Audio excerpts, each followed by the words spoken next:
Welcome to session 1 of the first GuTelOnX. It's a privilege to be here with you all this morning. So as you know, in the first part of the session, we are going to show the videos, and then I'm going to ask you to take notes while you watch the videos, and feel free to ask questions after we stop showing the presentations. Okay, I hope you all have a great session. So I'm going to share the first video with you.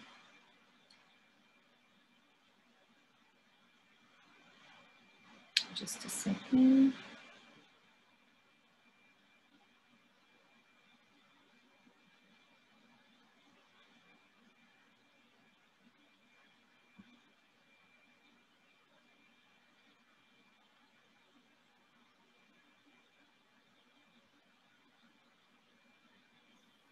I'd like to start our talk with a story. Once upon a time, there was an undergraduate student who had a passion for studying culture. She met an incredible professor at UNESP at Araraquara who shared the same feeling. Together, they developed an end-of-course paper about the analysis of the cultural elements in a course book, and later on, a master's dissertation about interculturality in teletunding sessions. Some years went by and they got together again to present to you about stimulated recall as a tool for reflection in telecollaborative learning contexts. Hi everybody, I'm Laura, that undergraduate student, and this is Anna, that incredible professor. So in this presentation, we'll focus on some major issues. First, we'll contextualize our research. Then, we'll talk specifically about what stimulated recall sessions are, why they are an interesting tool to be used, and how they were used in our research. After that, we'll mention some interesting moments that came up during the sessions we had, and last but not least, we'll conclude by mentioning positive and negative aspects of this technique. Our research data came from teletunding sessions with 2 other universities, both located in the US. They happened in the second semester of 2017, and we had weekly sessions which lasted for 1 hour each, plus 30 minutes for group mediation, and they lasted for 4 to 5 weeks. So what is a stimulated recall session? Well, it's a technique to collect data. It had been previously used in research, but not in teletunding contexts. And it consists in the research subject watching his or her own interaction and commenting about it with the researcher. Its goals are to get deeper understanding of the interaction, as well as some important information that might not have been possible to get with only the recording. According to Henderson, Grant and Huang, 2010, stimulated recall sessions allow the researcher to access the research subject's thoughts and understand why certain decisions were taken and choices and judgments were made. Not only could they be a great technique to show participants' decisions, choices, and judgments, but it might also provide the subject's own perspective, interpretation, and deeper thoughts.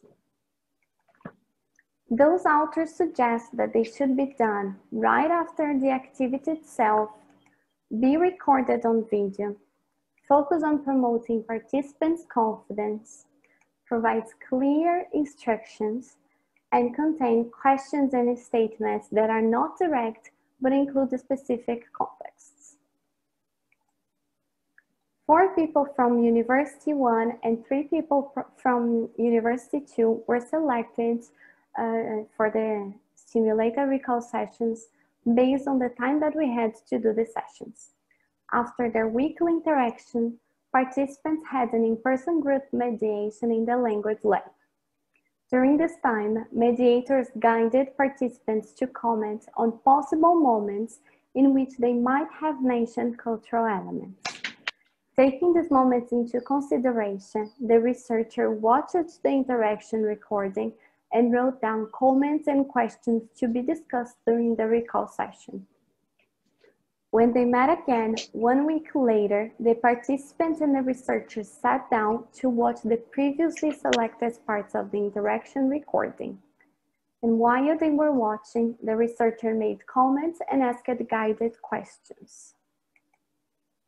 Here are some interesting moments that happened during our sessions. And in the first, we can see that the subject realizes that she had been using us when she should have been saying me. In the second, the subject reacts to a part of her video by saying that what she said was a sin. To sum up, simulated recall sessions open the possibility for participants to look and reflect upon their own actions and intentions. They can also be a tool for self-reflection and self-assessment in telecollaborative contexts. However, they demand time, a suitable place, and equipment. Thank you, everybody. Here you have our contact information. Feel free to contact us.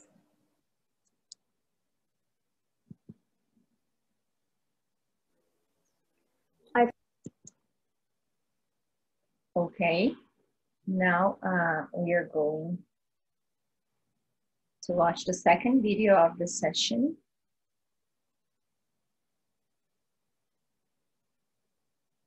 From teletuning to online exchange in English as língua franca, reflecting on the tuning principles. Considering the globalization context, the use of technologies and the perspectives of internationalization have promoted new practices in the teaching and learning process of foreign languages. Nowadays, internet has been an important tool in education. The classroom is not restrained to a physical space anymore, and the technologies enable authentic contexts of communication and optimize the access to different languages, different people, and different cultures. Tuning learning started in the 60s in Europe. According to Bremertz, when learning a language in tuning, two people with different mother tongues work together in order to learn from each other. There are three important principles in tuning learning. The first one is reciprocity, which means that both partners should benefit equally from the bilingual experience. The second is autonomy. It is the ability to take control of one's own learning. And the third principle is separated use of languages, which means that the pair is going to work one language at a time without mixing the languages. The Teletuning Brazil project is based on tuning principles and uses the internet to match up Brazilian university students who want to learn a foreign language with students in other countries who are learning Portuguese. From our teletuning expertise, this study presents a telecollaborative experience in English as língua franca, which has been developed since 2016 between UNESP and Queen Mary University of London. In this new type of collaboration, two of the tuning learning principles remain, which are reciprocity and autonomy. It is important to notice that we are talking about English as língua franca, and the students that take part of this project are non-native English speakers. The interaction duration is about an hour, and it is divided about 50 minutes of conversation in the English language and 10 minutes of feedback, so the pair can give feedback about the whole experience. In Brazil, the university offers the mediation session, which is important for students to share their experiences and their expectations for the next interaction. When it comes to the logistics of telecollaboration, some important procedures need to be done. The first is to communicate with the professor or researcher in charge of the group to decide the dates, the time and the number of people that will be able to take part of the interactions. The second step is to recruit students via online platforms such as Google Forms or Moodle. The third step is pairing up the students. Before the first interaction, it is really important to pair up the students using a chart or a shared document at Google Drive.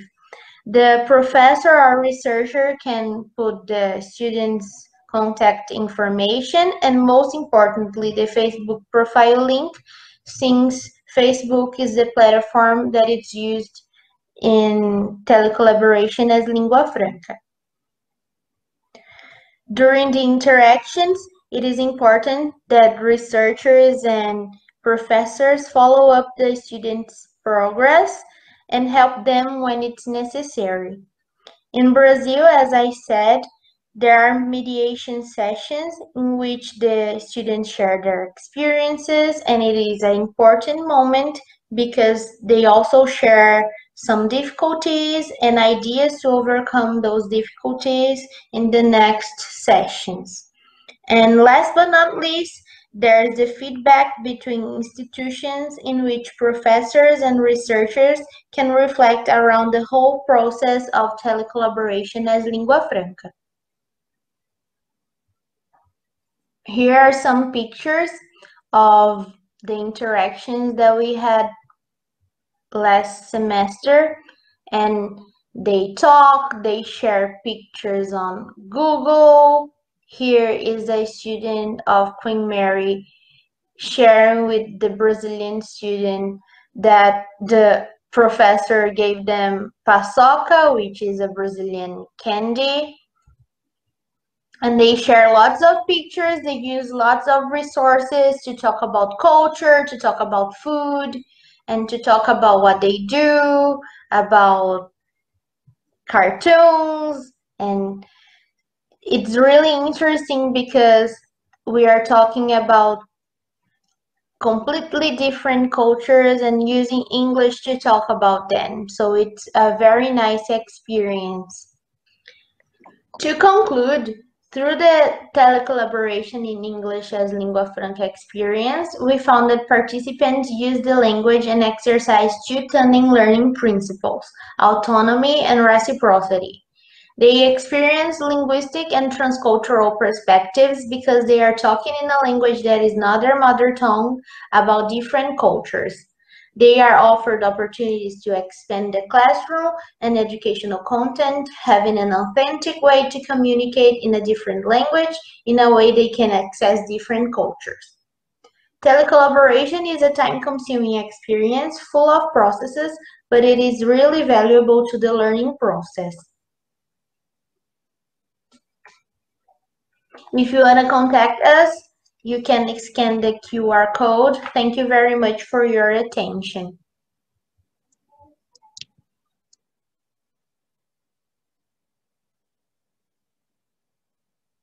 Is everybody following the videos? Everything okay?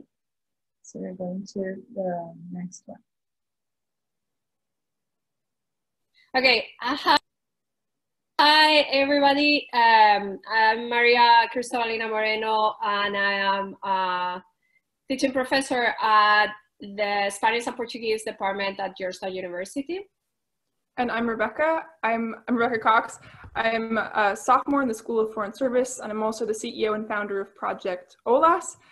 Project OLAS started last spring, spring of 2020. We won the Georgetown Entrepreneurship Challenge. And since then, we've employed 15 moms, and I'll explain what that means in a second. And also, I was just named one of DC's 25 under 25 Innovators of the Year. So I want to show you guys the Guatemala City garbage dump. As I'm sure some of you know, in the Guatemala City garbage dump, the average person makes between $3 to $5 per day engaging in dangerous work. So what Project OLAS does is employ mothers from within this community, and hopefully other communities soon, as Spanish language tutors online via WhatsApp. So we use a technology with which the mothers are already comfortable, primarily WhatsApp, and sometimes we're expanding into Zoom as well, so that they can deliver this speaking and listening practice, which is hard for students to get in a traditional classroom setting. So I would like to just give a little example of what our lessons look like in action. This is Ava and Libby. Tus hijas tenían nombres bonita. Ok, gracias. Ahí puedes decir, tus hijas tienen nombres bonitos. So you can see it's a very simple model we have going on. This is one of the first conversations we ever had, and it's progressed like that ever since.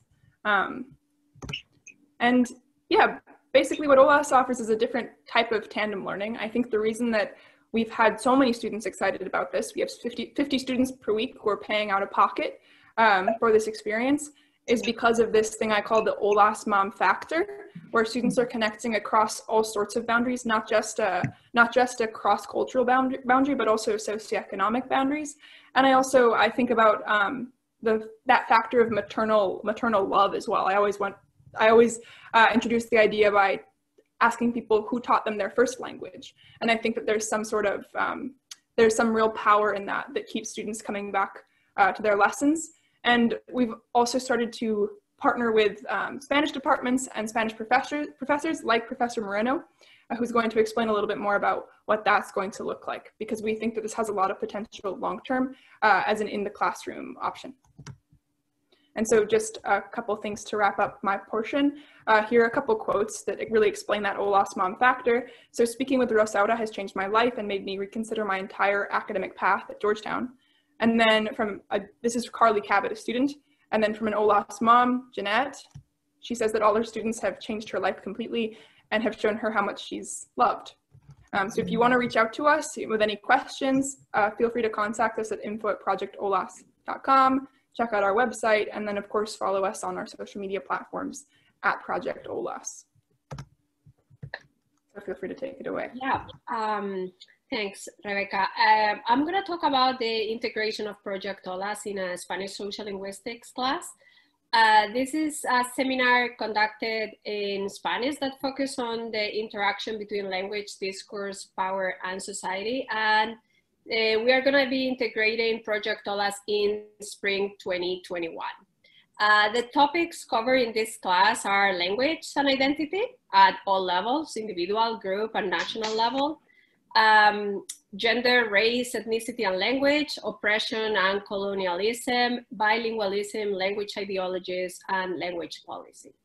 And for the integration of Project OLAS in the class, we have two learning goals.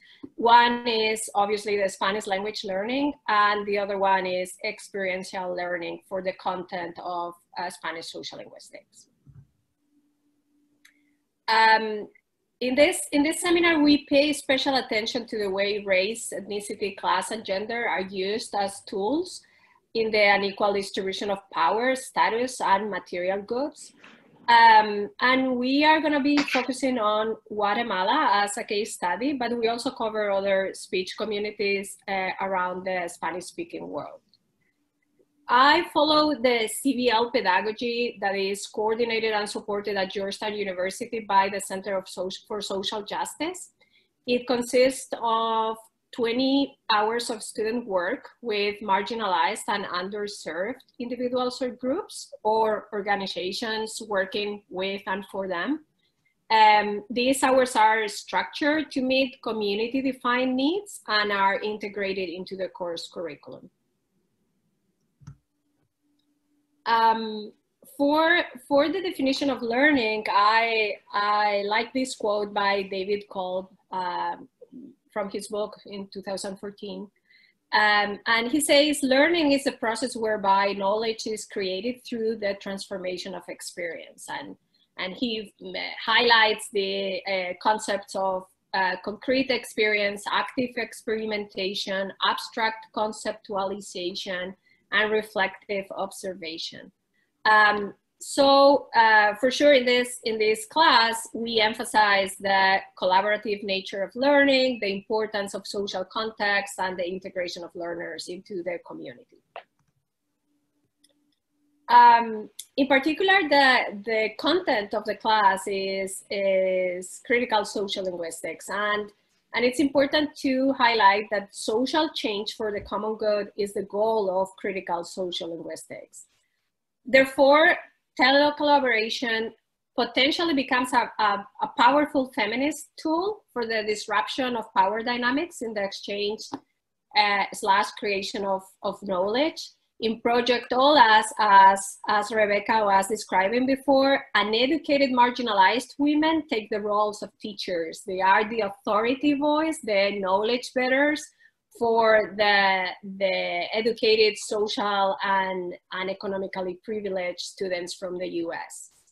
So I believe participation in Project OLAS integrated in the class of Spanish social linguistics will change students' ways of interacting with underserved populations at the global level, and it will spur them on to seek innovative solutions to systemic problems while working on their Spanish language skills. So we are looking forward to report on the results of this experiment and to survey the students and their comments.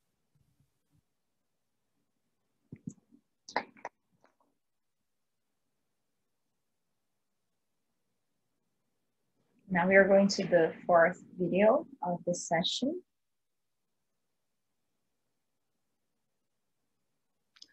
Words and communicative purposes in learner diaries, what students say about their teletandem experience. Aims of our research are to highlight the most frequent word used in learner diaries, written in students L1 and L2, to show what students talk about when they discuss the most frequent topic, to explore the communicative purposes of diaries in which the most frequent word occurs, to have a preliminary idea of how much students report and reflect upon the experience when they discuss that topic. Outcome are examples of texts performing different communicative purposes, which could be resources for mediation sessions. We actually want to improve our teletandem-based learning scenario, which hinges on computer-mediated interaction and on reflection practice. Our data are taken from the Multec corpus. Datasets particularly are compiled of 666 learner diaries written in L1 Portuguese and L2 English.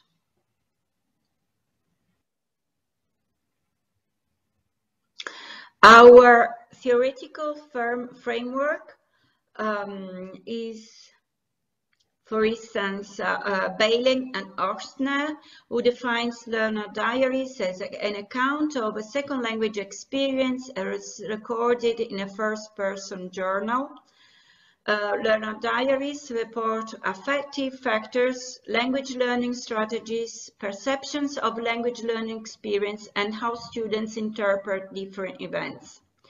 Learning journals, logs, and reflective diaries, all names that are given to the same type of text, encourage reflection, and reflection is associated with deep approaches to learning or with deep learning. Moon found 18 purposes for learner diaries: to record experience, to facilitate learning experience, to support understanding. Other studies which are relevant for us are Flowerdew and Helm. They both use learner diaries as corpora. Particularly, Flowerdew looks at learner attitudes as expressed in reflective writing, and he makes a quantitative analysis that takes him into a qualitative study. Helm uses diaries written after telecollaboration sessions, and she uses them to verify what they actually can tell us about learners' gains in terms of intercultural competence. The methodology are two tools from corpus analysis. We used Sketch Engine and we actually used word lists. We performed 2 word lists of nouns, taking advantage of the query options for words grammatical category. We selected the top frequent word. We also consider synonyms, and we also performed concordance lines which gave us strings of text.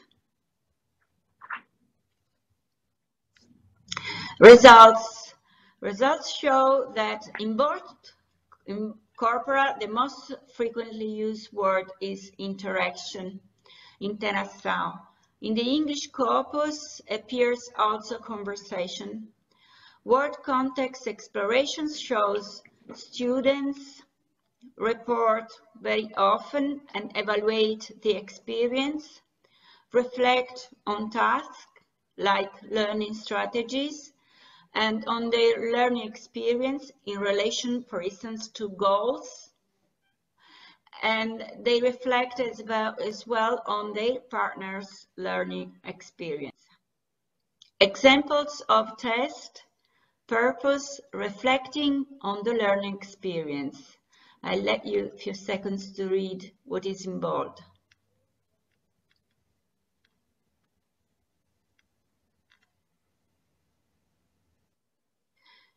Examples of text. Now it's an example in English.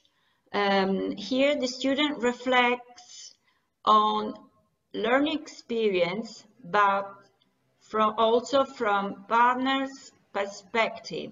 So the student says, writes, she wrote, la la la la. Let you read what's written in bold. She did this, but I also learned a lot. Conclusions.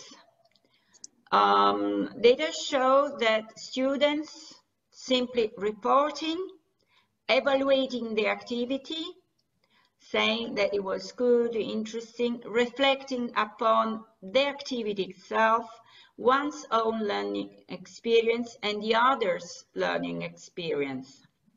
This analysis showed us also that reflection in diaries should be much more encouraged, and reflection practice should be much more supported in the pedagogical design of the teletandem learning scenario.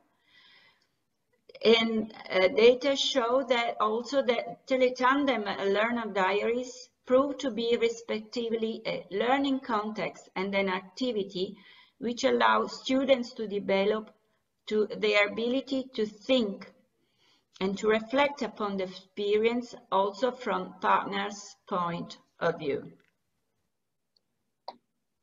Grazie, obrigada.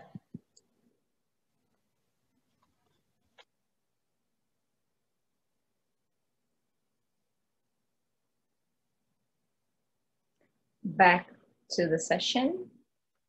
Thank you all the participants for sending the great presentations.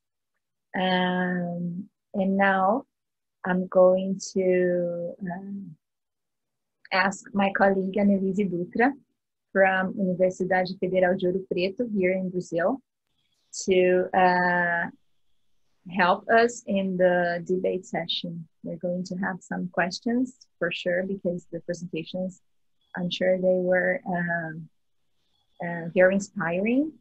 And I couldn't follow the chat while the videos were being shown, but let me just check if we have more questions, any questions here. But we can unmute your microphone. And I guess Susie already have a question. I'm going to ask Annelise Dutra to help us now. Thank you, Annelise. Okay, thank you, Maisa. So first of all, thank you everybody for the wonderful presentations you had here. Okay, I loved each one of them. Before, okay, so as Maisa said, there are some questions already in the chat. So I will start with Viviane's questions. She was the first one to write questions just after each presentation. But feel free to write questions, or if you want to ask questions personally, just, okay, turn on your mics and make the question yourselves. But let me start with Viviane's questions because, okay, so she started, so let's move on to that. So she has a question for the first presentation. She said, excellent presentation, thank you. So the presenters say that the best moment for a stimulated recall session is just after the session. Would you tell us a little bit more about how would the researcher plan and organize these recall sessions? Would they always be one-one? How should the researcher select the moment of interaction? So I'll stop here. So could somebody from the first presentation answer this question first and then move on to the others? Sure, I can. Well, so the authors that we read, they said that it was really interesting to have the sessions right after the interaction, but that was something that couldn't be possible at the moment because we had that group mediation. So what we did is to have these stimulated recall sessions 1 week after, in which I had the chance to watch the interaction itself, like the video recording. And then I made some comments, I wrote down some comments and also some questions to be discussed. So we had like this gap of 1 week after the interaction itself, which is something that the authors that talk about stimulated recall sessions, they say it's a long period, but we had the chance to show the video. So all the interaction was recorded. So this was something really positive. Like we could show the subject the video recording so that he or she would remember everything. So that's what we did. Did I answer all the questions? I would like to say something too. Can you hear me? Yes. Yeah. I'm sorry. My internet is a little unstable, so I'm not going to turn on my camera. Yes. So the idea was to have students watch their own sessions, yes, in order to reflect upon them. Because even in today in Joe Cunningham's talk, someone asked about self-assessment, and we always have this idea of students having the chance of watching their own interactions in order to think about, to reflect about them. And then we found out about stimulated recall, yes, Laura, and we had to design it in a way that Laura would be able to watch the videos before the participants watched the videos with her, or to ask this question. So this was the way, even though we didn't do this immediately after, so the participants didn't watch the video immediately after, but Laura had to prepare, yes, the context to watch that with them and ask them questions. But it was not something that she tried. I mean, she tried to guide them in watching as Laura, but not really guide them in what she wanted them to say. It's just like showing them a scene of their interaction and asking them, so why did you do this here? What were you thinking at this time? And so that's how we design in order to make it possible for the 4 participants, for all the participants. In fact, there were more participants. There was more data gathering, yes, Laura, but we chose some of them for the reason. Yeah, there were actually 7 participants. So, but when we wrote down the final dissertation, we selected 4 of them. Mm-hmm. Yeah. Viviane, is it okay? Yeah, thank you for the responses. Yeah, thank you. Did I answer all of your questions? Yeah, that's good. Susie had another question here, in which she asked, how long did the recall sessions lasted? So, like generally they lasted for 30 minutes, more or less, but it really depended on how much like how much information and moments were there in the recording, like in the interaction recording. Because I recall that some participants, they talk a lot, they are very talkative and very engaged. So I had like lots of data to ask them and to talk to. But some others, they were shyer and they were less talkative. So the sessions lasted less. But in general, like 20, 30 minutes. Thank you, Laura. Really interesting project. Thank you. Nice. Thank you very much, girls. Thanks. Now, okay, Viviane has a question for presentation number 2. Okay, so what were the lessons learned in the mediation sessions? How do you believe you could encourage overseas universities to host them? Okay, and are your findings published somewhere we could access them to site? So, people from presentation 2.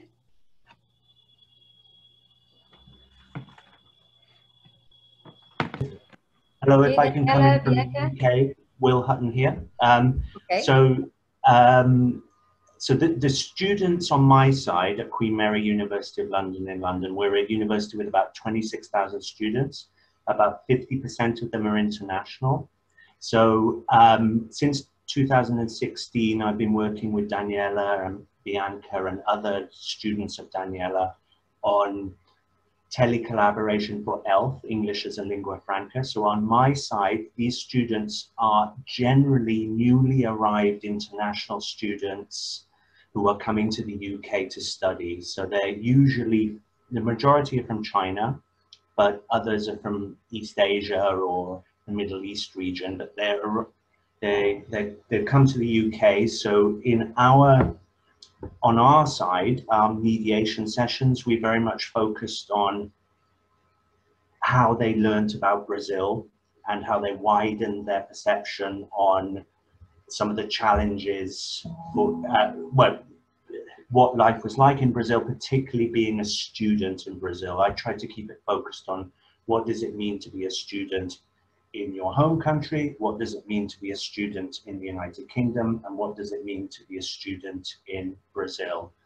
So mediation was, from our side, we had the language side, you know, so things that Dr. Cunningham discussed in his plenary about building confidence as users of the language, being independent from the teacher and that side of things. But it's also very much about awareness of the rest of the world and seeing yourself in an international context. I don't know, has that answered the question? It does, thank you. The mediation is really important, I believe, so, as well. And I'm particularly, because many of our students aren't really very aware of Brazil, so I was particularly keen to get them interested in Brazil, and it worked quite well from that point of view, and interested in being a student in Brazil in particular. Yeah. Daniela and Bianca, would you like to add something? No, I just would like to say that here on our side, the mediation focus also on cultural aspects that emerge from the interaction. So that's why we chose to share those pictures with you, because as they are autonomous to talk about during the session, I just try to bring brief ideas on what emerged from the experience, and it's really nice because attention shifts from language and goes to other directions when they are using lingua franca, and the students get more confident. And of course, it's hard work as any kind of different collaboration that we intend to do, but it really works.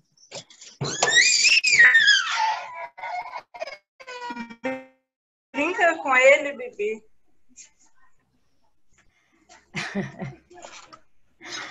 Okay. All right, Viviane. Sorry, my last question was about if the work's published, so we could cite it. Oh, yeah. Yes, exactly. Okay, findings, they were published somewhere?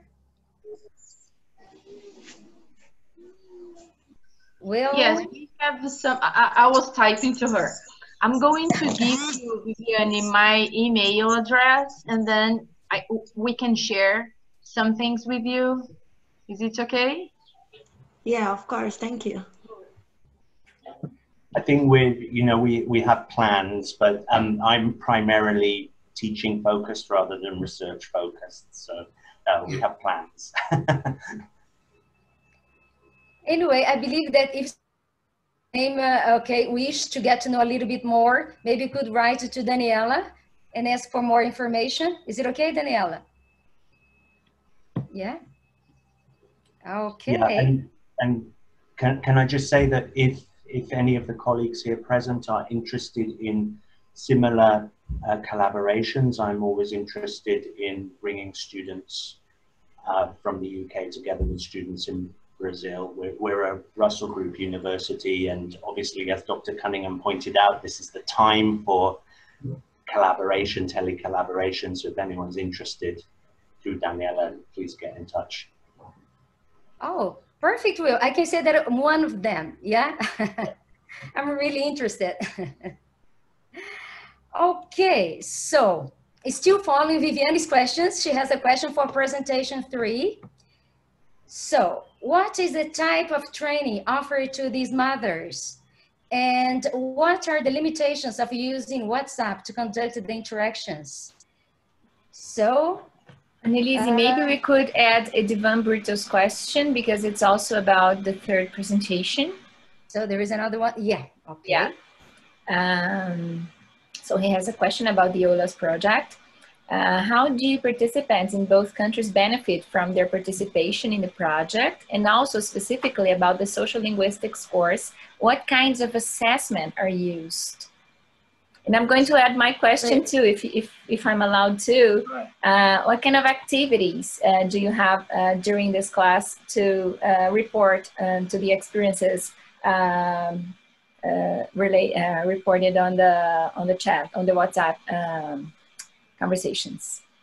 So is it okay? Can you remember all these questions? So, or if you want, we can go. Okay, sorry. We'll try. All of them are very good questions, and some of them are in the process because I'm designing the class. But we will try to answer everything. Rebecca, I think you can talk more about the training that the mothers receive in Guatemala. Sure, yeah. So training is really like the core of what we do with the moms. I think that kind of answers the other question in terms of what do we do to benefit the moms, and then on the student side as well. With the moms, it's the professional development side and also the confidence boost, because these are women who've never seen themselves in a role, suddenly calling themselves seño and having their children call them seño. And through our personalized training sessions that are compensated, we work with moms one-on-one to kind of highlight whatever little thing that it is that they need to work on. For some moms, it's mostly self-esteem, and they have the, innate, like, maternal characteristics that are perfect for the kind of learning that we do at OLAS, which is very much just relationship focused and building that connection and making the student feel comfortable. And then for other moms, it's the tech literacy. So we work with them on that. We do training through WhatsApp phone calls or video calls, depending on what mom's comfortable with. And we do as many sessions as we need before we feel comfortable that she's ready to go. And then we just check in from there. So it's still in its beginning stages. We're definitely developing our training, but so far we've seen that it really works. We've had really amazing things happen where moms come in very nervous and like unsure of what the program is going to look like, and then after 2 weeks they just turn it on and their students love it, and it's awesome. So that, I hope, answers the training question a bit and leads into the how do we help both parties. So with a mom who typically makes between $3 to $5 per day engaging in dangerous work in the garbage dump, we offered not only a work from home option during quarantine, but also what she would normally make an entire day in 1 hour. And like usually more than what she'd make in an entire day. We offer $5 per hour, which is 4 times the Guatemalan minimum wage and what the moms would make in an entire day. And then there's the professional development and just the social stigma aspect where calling yourself a teacher is much different than being a scavenger. So that's on the mom side. And on the student side, I think that's the more like obvious one where students benefit from a type of Spanish learning that's much different than anything I've ever experienced in school.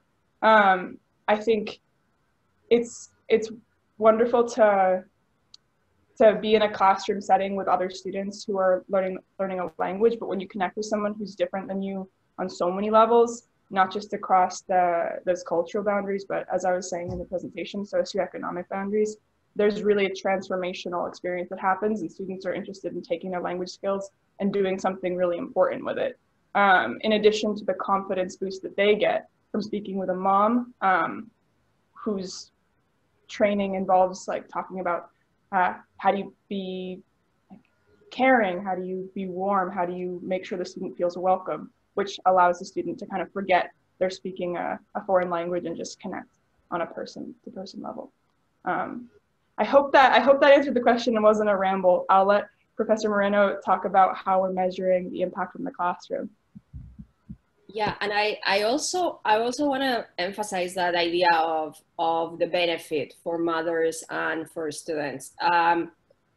This is peculiar. This is not the typical peer-to-peer teletandem experience.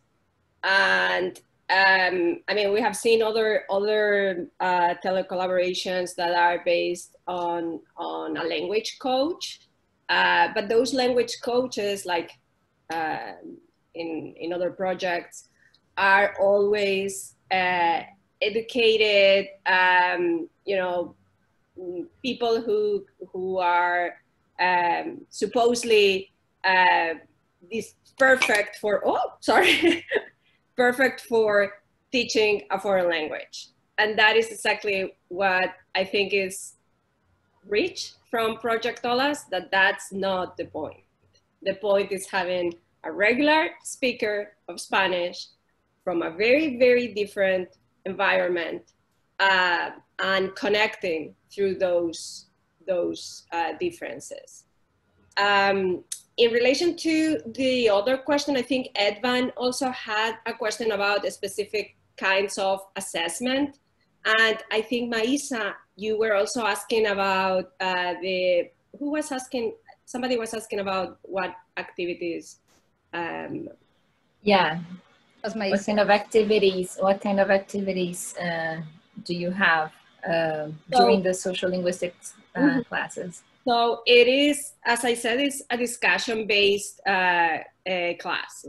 It's a seminar designed for undergrads, but it has that shape, discussion-based seminar, and we focus a lot on reflection.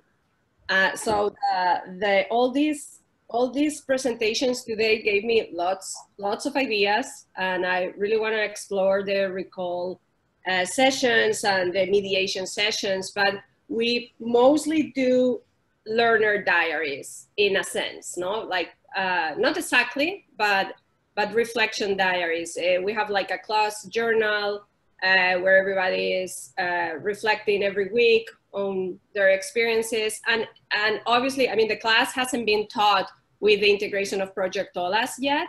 It has been taught with other type of community-based activities here in DC with organizations working for the Latinx community in DC.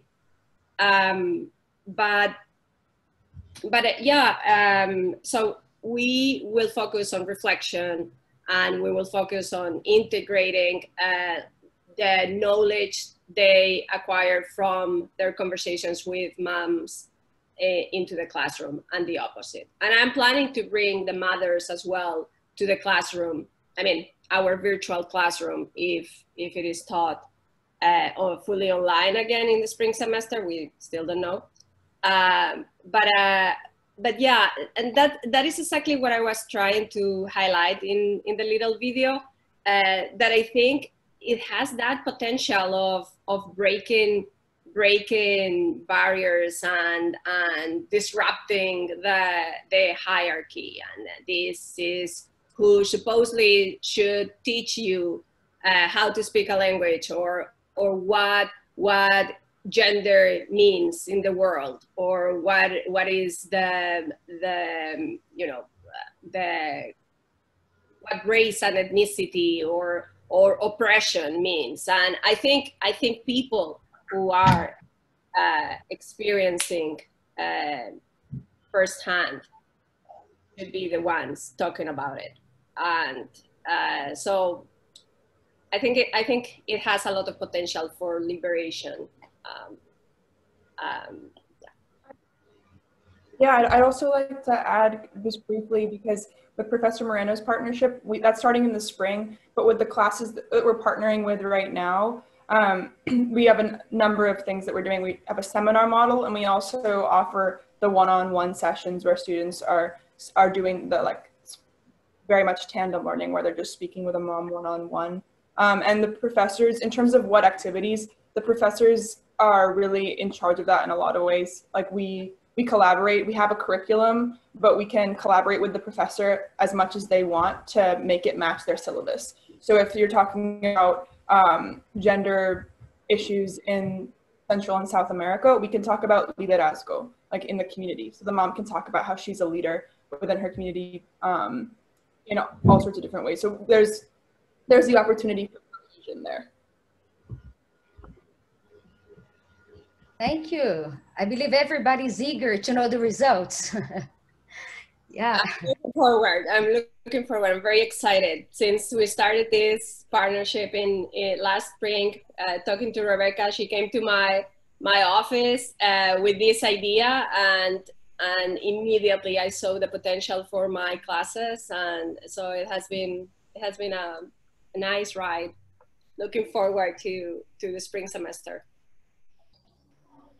Wow, very interesting. Thank you very much. Well, and now for presentation number 4. First, I would like to know, when you ask students to write diaries, if the writings, they are open, or if there are questions to guide their writings. And then there is a question for Maria about the journals as well. How many journal entries do students write over a course? And another question that I have about this presentation is, when you do this corpus analysis, if you have a comparison between the words used by native and by non-native students when they write their journal entries. So, Paola, Solange, Susie. Maybe Solange can answer and Susie can answer about how many entries, and I can say something about comparing the words used in L1 and in L2.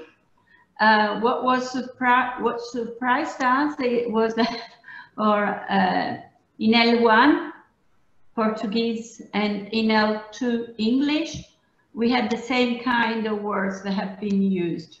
And the top word for each corpus, the top word for both corpora were the same. Did I reply your questions? Did I answer your question? Yes, I was curious to know if, okay, both people from both languages, if they would have the same, use the same vocabulary. Yeah. Solange? No. You say, yeah. Yeah, it's important to mention that they choose the language they write. I mean, it's not mandatory to write in one or another language. So they feel free to choose the language. And we assumed that maybe they could express differently in their own language because they would have more, I mean, it would be easier to talk about the experience in their own language. But that's not what the corpus show us, because they have basically the same, the words that appear are basically the same. So they discuss basically the same aspects of the session, both in Portuguese and English. And that's striking. At the beginning, it was striking.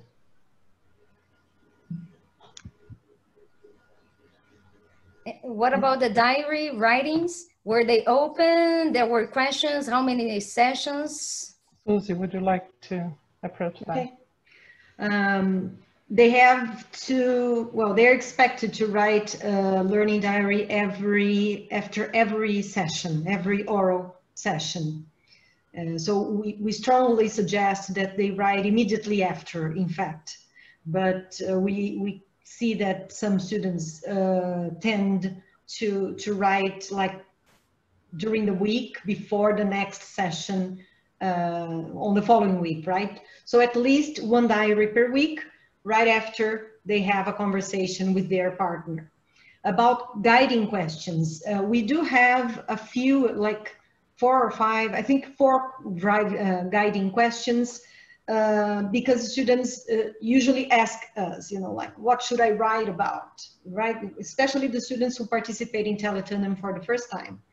It might be odd to talk, to write about what happened. And somehow the questions are also an attempt to help them focus on the learning, really, not on describing what happened while they were talking. So it, of course, they always mention what they talked about, but the purpose of the diary really to reflect upon the experience and see if it's like if you were learning or not, and if you were not learning, if you feel that you are not learning, what should you do so that you can start learning with the help of your friend, right?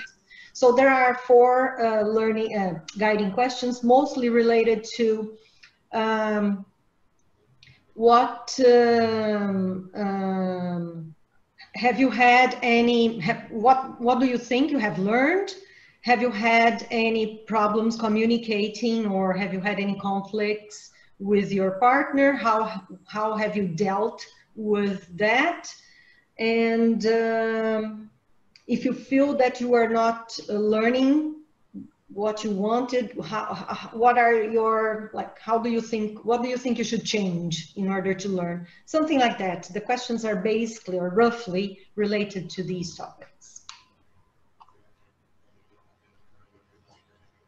There was a question here. The questions that you use, they are the same for everybody?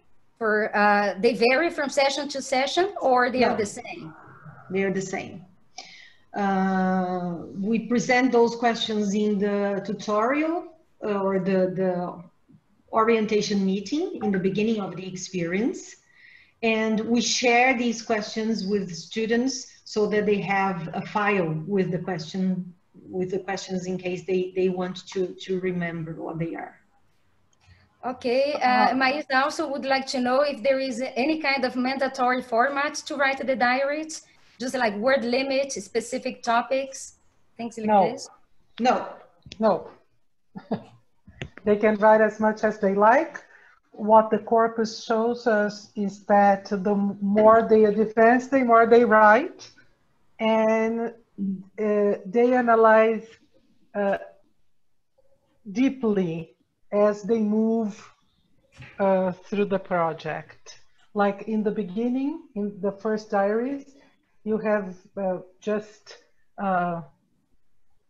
you were just telling what you did. It's a report of the session. And then as time goes by, they start to reflect more upon what they have been doing.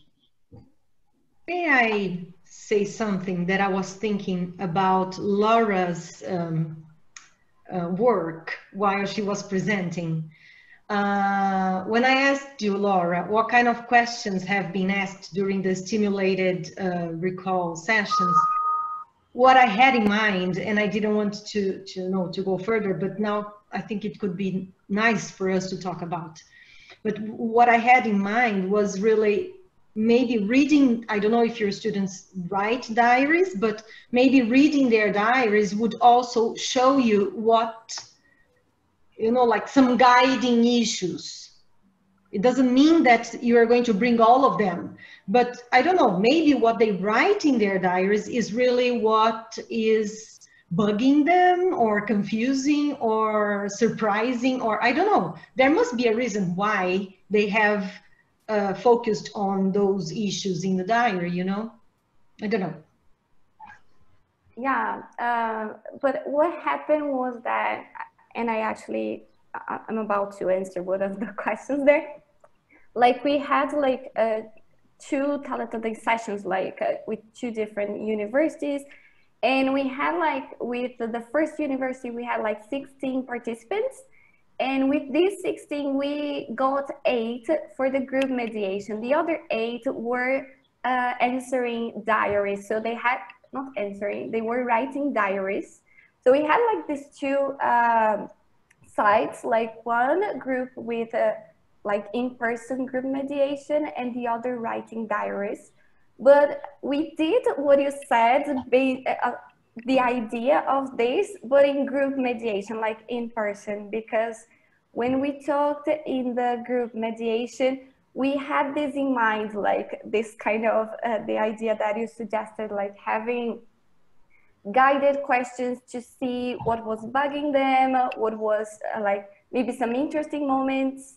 Yeah, but based on what they said, right? But my point is, if you read their diaries, you have an idea of what they are feeling, or so that you can come up with the guiding questions. Yes, absolutely. There are different, the groups are working with different reflecting instruments, right?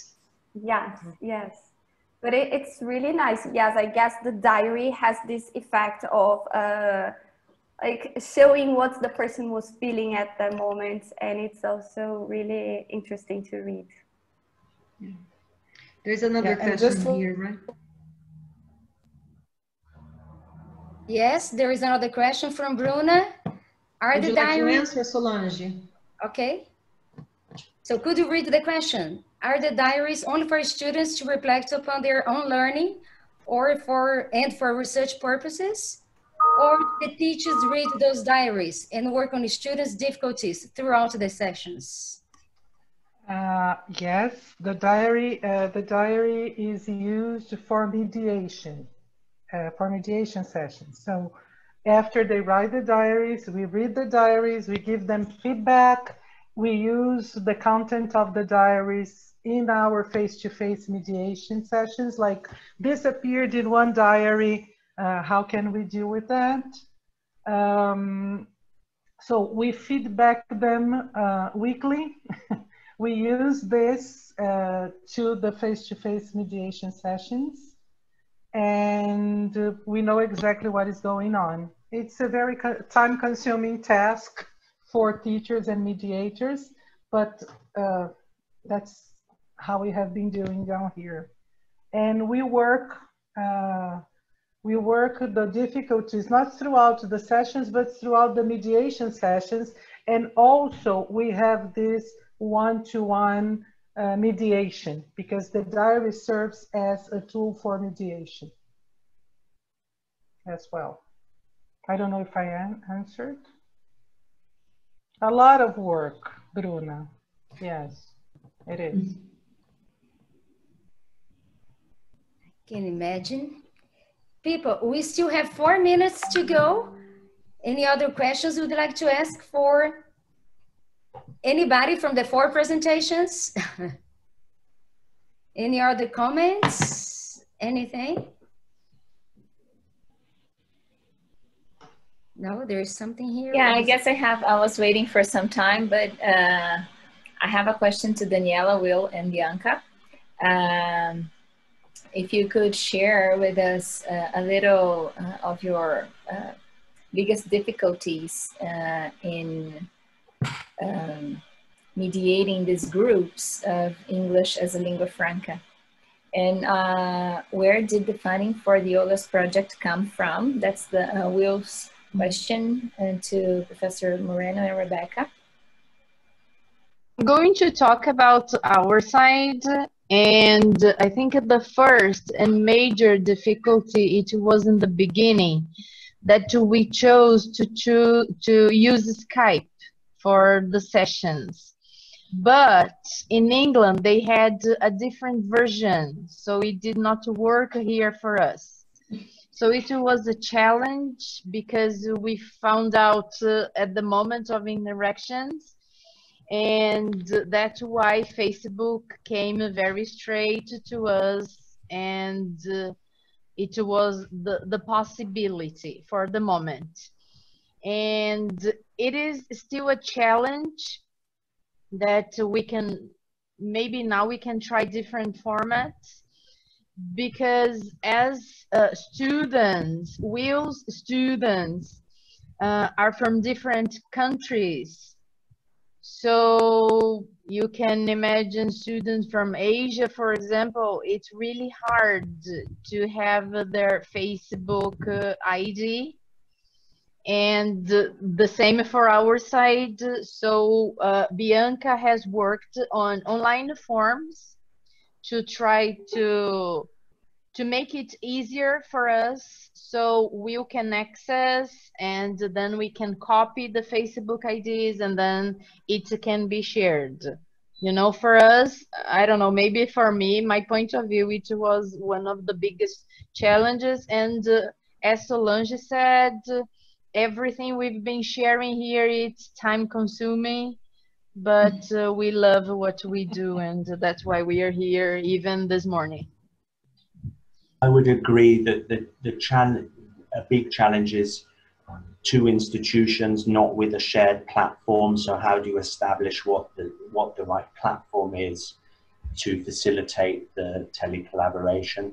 Also, kind of from my point of view, relating to something Dr. Cunningham said in the plenary, it was about changing my perception over time, becoming aware of the tandem principles of reciprocity and autonomy. I tend to come from much more of a directive tradition, tell students what to do rather than allow things to develop organically. So my beliefs altered through the process. So that was a bit of a challenge, yeah. Lots of technical challenges, lots of logistical challenges. But yes, I mean, I would agree with Daniela and Bianca, it was very worthwhile, but quite a bit of work, and trying to fit that into your timetable as well is difficult, you know, time difference and that kind of thing. Yeah. Will, I have a question about the principles of teletandem, because you people mentioned that only 2 principles remained from the 3. Why not the 3 principles? Just remind me, what's the 3rd principle? Sorry, reciprocity. It's because it's used with English as lingua franca. So we don't have the 2 languages. You know, the separate use of languages does not occur because yes. Only English is used. Yes. Okay. Yes, it's not a language exchange. They're using English as a lingua franca. So, but the way we would all, yes. Yeah.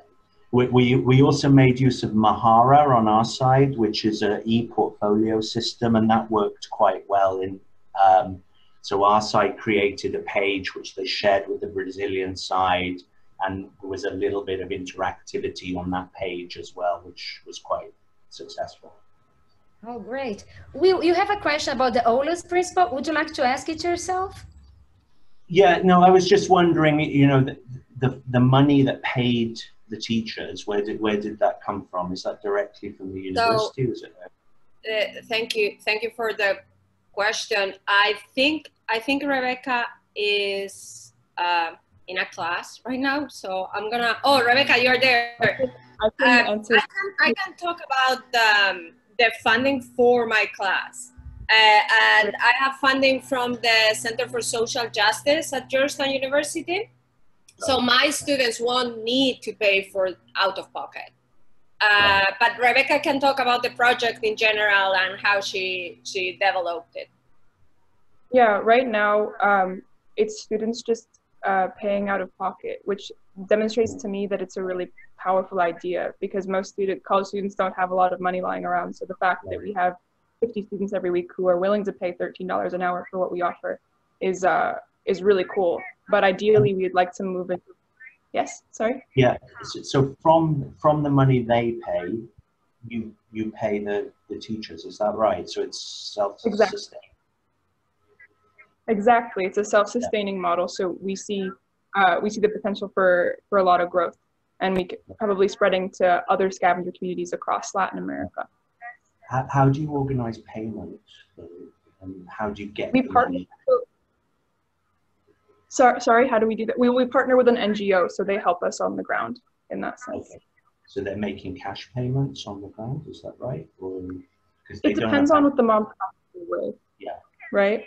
Yeah, because the moms have different financial literacy. It is an NGO that focuses on financial, how is it called, Rebecca? Can you explain the NGO? Yeah, we look for NGO partnerships that focus on financial literacy, but also emotional support. So we get that dual focus that's really important to make Project OLAS work. Okay. Thank you. Thank you, Russ. Okay, people, it's about time. Just before we finish, any other questions or comments you'd like to make?